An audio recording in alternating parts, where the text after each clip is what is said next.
Hey, we're on number 4 of my top 10 countdown celebrating 10 years of being an executive coach. Coming in as my fourth number tip is treat your vision like an operating guideline.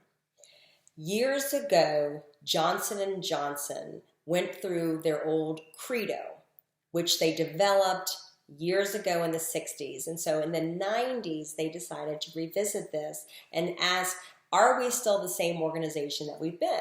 That we are first and always responsible to doctors, nurses, patients, and families. And after months of acknowledging the credo and questioning it, they decided, you know what, actually, yeah, that really is what we are. Okay, great, good, check. Well, then, for those of you that aren't aware of it, there was an attack on Tylenol where some of the bottles in the Chicago area were being laced with cyanide, and there were up to 7 deaths associated with this. And Johnson & Johnson was given tons of advice and direction from like the FBI and the FDA about, do I recall just Chicago? You know, and the FBI is like, no, don't do it nationwide because that'll make everyone scared, and all these things, right? All this advice was coming in, and Johnson & Johnson went back to their vision and said, but here's the thing, like, we are ultimately responsible and here for doctors, nurses, patients, families. And they use their credo as the filter through which they made that decision. What does this mean for you? It means that your vision and mission cannot just be something on the wall with like a sunset and 2 hands passing a baton, or like the old picture of the Egyptian, and he's on top of the pyramid and he's pointing, and like, well, that's not a leader, that's a manager, and the leader's behind him pushing things up. That is outdated and hard to connect to. But if you have a vision that's very clearly articulates, we do this because of this and this is why, then you make your decisions through that as a filter.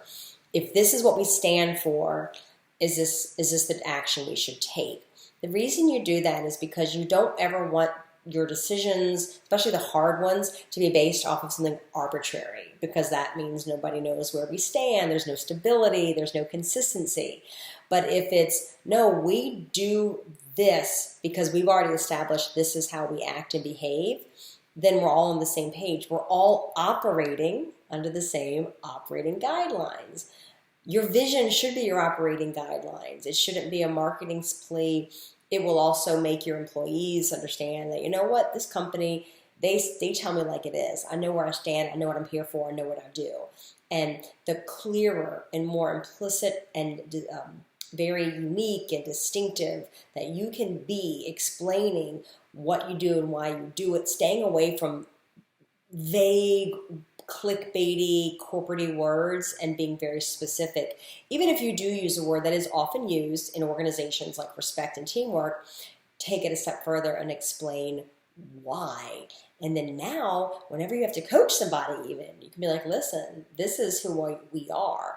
We practice professionalism at all times, and when you do this behavior, it's not professional. It's not acceptable. It's against what we stand for. There's a bunch of reasons why you want a clear vision and mission statement. And ultimately, the short answer is because you can use them as operating guidelines. And when you have operating guidelines, it makes a lot of other stuff, while the actions like a pain and like tedious, it's simple because you know the path forward, because you have your vision and it's clear. And then you can use it to run the business, which is kind of the whole point in the first place.